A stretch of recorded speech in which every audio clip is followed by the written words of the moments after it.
In the Dawn Age of Westeros, before the coming of man and the raising of castles and cities, there were only the children of the forest. Little is known of them now, but it is said they were small in stature, dark and beautiful, and no taller than children when grown to manhood. They lived in the depths of the forests in hidden villages, crannogs and caves. They hunted with weirwood bows and armed themselves with blades of obsidian. Their wise men were called Greenseers and were possessed of a powerful magic. They worshipped nameless, faceless gods of the forest, stream and stone. According to legend, it was they who carved faces in the great white trunks of the majestic weirwoods. Their deep-cut eyes were red with sap and ever watchful. 12,000 years ago, the first men came from the eastern continent, crossing a land bridge called the Arm of Dorne. Riding their great horses and wielding weapons of bronze, they cut down the children's forests and weirwoods.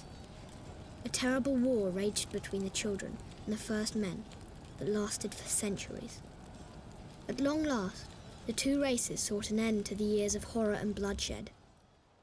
They met on a small isle in the centre of a great lake called the God's Eye. It was there they forged the Pact. The first man would be granted dominion over the coastland, the mountains, the highplains and the bogs, but the deep forest would forever belong to the children, and no weirwood tree would ever again fall to man's axe.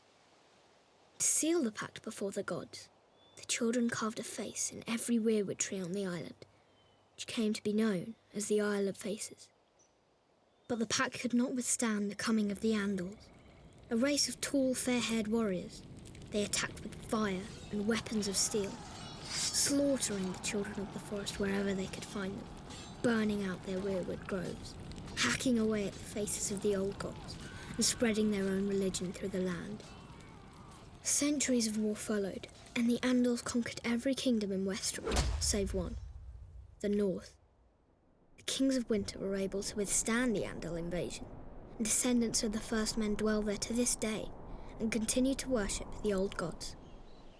As for the children of the forest, those who survived the slaughter were said to have fled far north and have not been seen again. Most assume they're long dead, and some don't believe they ever existed. They live on only through song and legend, and in the faces of the weirwood trees.